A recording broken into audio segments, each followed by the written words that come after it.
Welcome back. Today I really wanted to talk about how I personally expected the future to look like and how it actually looks like and how I'm experiencing it today. Every now and then I have these random thoughts about my childhood and how different it was to today. And obviously society is changing all the time and that's a given, so things are going to look different to how we were as kids, but I get fascinated by this thought and it's becoming more of a dominant thought the older I get. Bear in mind this is coming from someone who was born in the 90s, so with that will inevitably come this fascination and amazement for the stuff we have in society nowadays, especially in terms of technology. I've got myself a very hot mini latte slash cappuccino.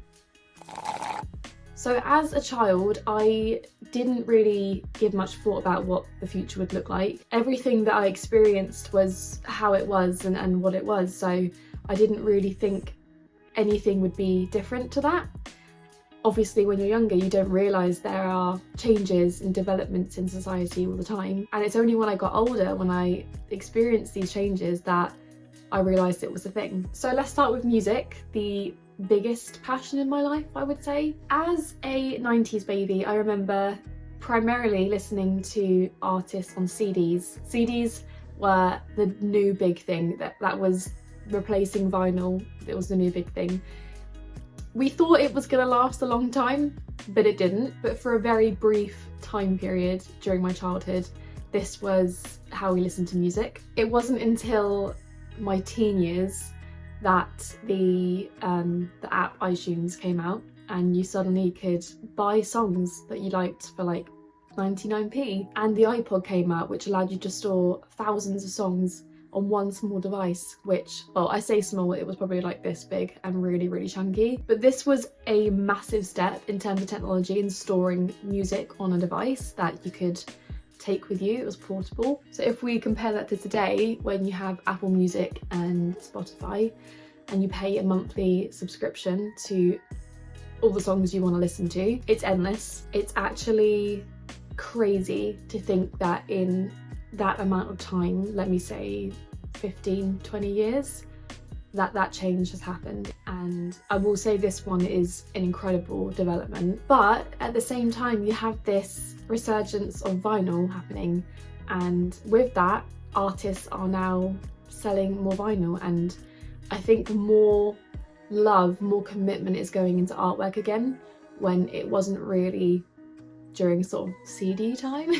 Because CDs were obviously smaller and vinyl are much bigger. I think it's become a massive thing again to have an amazing cover, especially for artists that are bringing out their first album. It just needs to catch people's eye. I think it's fascinating that this whole buying of vinyl is trendy now. It's fashionable and it goes hand in hand with fashion, which I will talk about more later. And in terms of actually using vinyl, I think it's an interesting process. Like, you need to have patience, but I think it's quite satisfying being able to flip the record itself. Having to do that extra job to listen to the second half of the album, it's quite nice. I don't know, it's really hard to explain, but it's really nice. And it kind of shows you what your parents would have done and your grandparents would have done to listen to music. So in that way, it's a form of nostalgia, a form of connecting to the past when you weren't actually there. I think it's fascinating living in this time frame where there's such a juxtaposition of different forms of music, and it's nice because depending on the type of person you are, you can still buy a CD, you could buy a vinyl, you could listen to it on Spotify or Apple Music. There are so many different choices now in this day, and it's not like they shut a door on one thing and you can only do the other. There's a multitude. One quick thing that I want to add here is that I bought a new pair of AirPods the other day. It still fascinates me. I think it's this 90s brain of mine, but it still fascinates me that we can listen to music without wires. I remember the first time I used AirPods and I didn't I was speechless. I actually think it's amazing that we can do that, but maybe that's just me being old. Let's talk about jobs. As a kid, I grew up in a household where my dad was an electrician who worked 5 days a week in hospitals, offices, anywhere that needed his services. and my mum was a housewife and did all the paperwork for that business, and that is what they still do to this day. As a result, I thought any job that I had in the future would have to be a 5-day work day in an office or at a workplace somewhere, and that would be the norm. I didn't think anything different. But instead, I get to work from home 3 days a week, go in the office 2 days, and I work flexible hours that suit me to an extent. And I just think I would have never have guessed that this would have been my future. And again, this is a really beneficial development in our society, because depending on the kind of duties you have in your everyday life, this kind of work pattern is amazing, and it gives people that freedom to get things done that they wouldn't have otherwise. Some people do work from home 5 days a week, or however many days they do, they work all of them from home, like my neighbours for example, and that is really good if you have pets. But personally, I don't think I could do it. Maybe not yet, but if we decided that we wanted to get some pets, then maybe that would be something I could look into, because I'm already doing 3 days anyway. It just shows how much can still change within our working lives as we go forward. Films and TV. I remember as a kid watching films would be on DVDs, or before that VHS. I remember the sound specifically that VHS tapes made when you put it in, and then it's obviously at the end because no one rewinds once they've finished watching a film, so you have to rewind it right back to the beginning to be able to watch it. And I remember that sound, it's just nostalgia, and I can just picture it. And specifically I remember Blockbuster. I don't know if anybody else remembers Blockbuster. And specifically, once you're done with your DVDs, you would put them in that little post box in like the storefront, and I loved that process. I don't know why. Every week you would pick 3 or 5 DVDs and you would watch them, or maybe like every 2 weeks, and then once you're done with them you just slot them back, and I absolutely loved it. I loved it. But things have definitely changed for the better. If we compare that today, when we've got these subscription services like Netflix, Disney, Amazon, Now TV, it's phenomenal the amount we have access to. And given if you have to subscribe to all of these to watch everything you wanted, it's quite expensive, but it just shows how much we do have access to with a click of a button. Like, you don't have to go buy things anymore. I guess the only good thing about buying DVDs now is that they are cheaper than perhaps renting something online for one watch. So yeah, if you do love a certain film or series or something, I would usually buy it on DVD. For example, we just bought the newest Halloween set, so like I think it was 2018 the first one came out, so we just got the film trilogy, and I hadn't watched them yet, and I thought they're going to be good, I'll buy them. When it comes to TV, like live TV, we personally don't watch it. We don't have a TV license, and I don't think we would ever use it if we did have one. I think with the amount of options available on these online platforms, streaming platforms, I think it's kind of weird to have a TV license on top of that.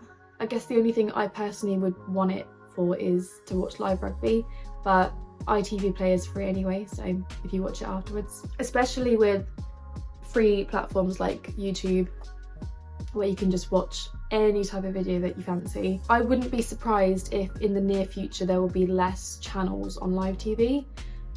It's almost like we're going back in time when we had like 5 channels. I wouldn't be surprised if that happened, because so much money is being pumped into the streaming platforms. In terms of children's games, I did want to include this one because I find it quite interesting, the turn that we're taking in society. It's something that I'm quite concerned about, and I'm sure a lot of people are feeling the same way. I'm gonna sound like a proper little loner here, because I did have friends as a child, but I loved nothing more than getting out my car set and get like garage set and having the cars go over the mat, playing with my Barbies, putting puzzles together.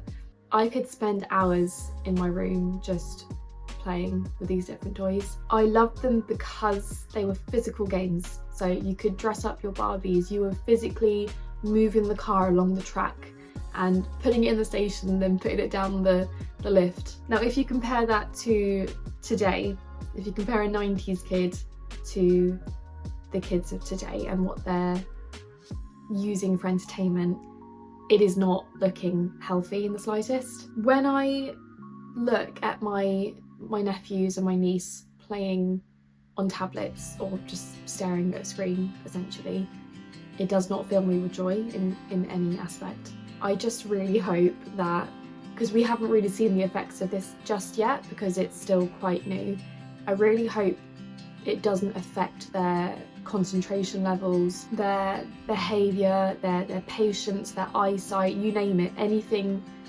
in their later life that might be affected by this overuse of technology. And I do want to say, like, it sounds like they're using it a lot. I don't think they are, because they do play out on their swing set all the time, and my oldest nephew's got a motorbike a kid's motorbike that he loves to ride around the garden. So they are extremely active kids that love going outside, but I just don't like seeing them on screens. I don't know what it is. I don't think the two things should coincide. Clothes. So as a kid, I basically wore hand-me-downs for my sisters because I'm the youngest of 3 girls, and I didn't mind this. I am not a materialistic person in the slightest, and I was not really into buying my own clothes and being in with fashion trends and stuff. As a child, I assumed that when I got older, the clothes that I would buy would be from stores like high street stores like H&M, Zara, which is now gone, back in my hometown, rest in peace, Debenhams, all those kind of stores. But it is not like that at all. It's almost like overnight, when I went to uni, this whole resurgence of vintage clothes just started, and I spent 3 years at uni just shopping, not constantly, but just going to charity shops and buying clothes from there.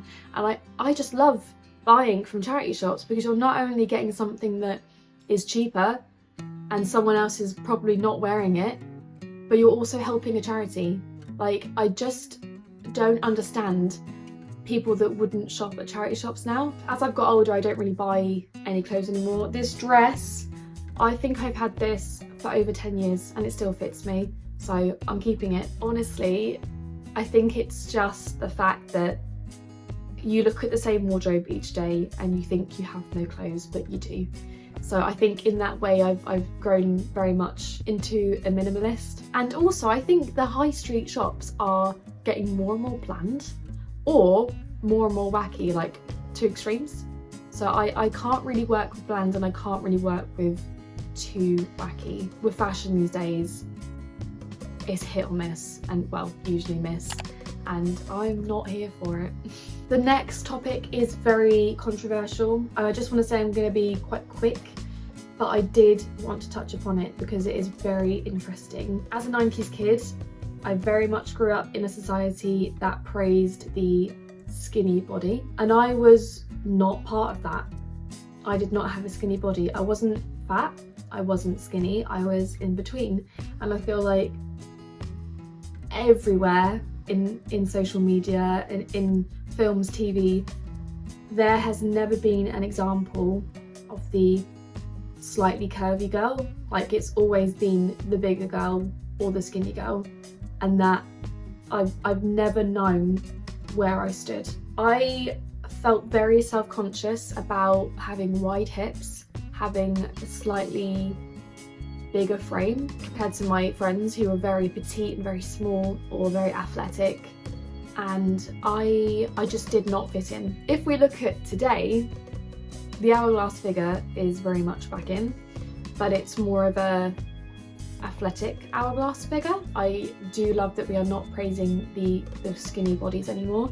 Let me just say, everybody is beautiful in whatever body shape they have. I'm just saying that I love that all of these different body shapes are now being recognised. I do feel sad that it's had to take a societal change to allow me to love and accept my body. I do think age definitely has a part in it, because I feel a lot more confident in my body anyway. I don't think I would feel as bad as I did as a kid, even if these changes didn't happen, because you grow to know your body and accept your body. Like, you are never gonna have someone else's body. You can improve your own, of course you can, but that is it. This is your body and you have to love it, and you have to love what it can do for you. As someone who has studied fitness and as part of that a little bit of nutrition, I understand the positive benefits of eating healthy or balanced diet and exercising regularly. And I do love the fact that society now has shifted its focus on the fitness and the diet rather than you should look a certain way. It's much more based on health than it is aesthetics, and that is the way I think it should be. But it's important to remember as well, like, if you are eating healthy and you are exercising regularly, your body is naturally going to look more aesthetically pleasing. But the most important aspect of this is happiness. The whole idea of eating well and exercising is to make you feel better within yourself and actually improve your mental health. And if your mental health is suffering, your physical health is suffering, and vice versa. That is the end of this video, and I really hope you enjoyed it. If you have any thoughts on this that are similar or different to mine, and whether you were born in the 90s or at a different time, I would love to hear your experience and what you noticed in society that has changed and developed for the better or for the worse. I found this to be a really fun thing to do, to actually talk about. And I guess it's an ode to the decade I grew up in as well. Anyway, I'll be back with another video soon, and until then, take care.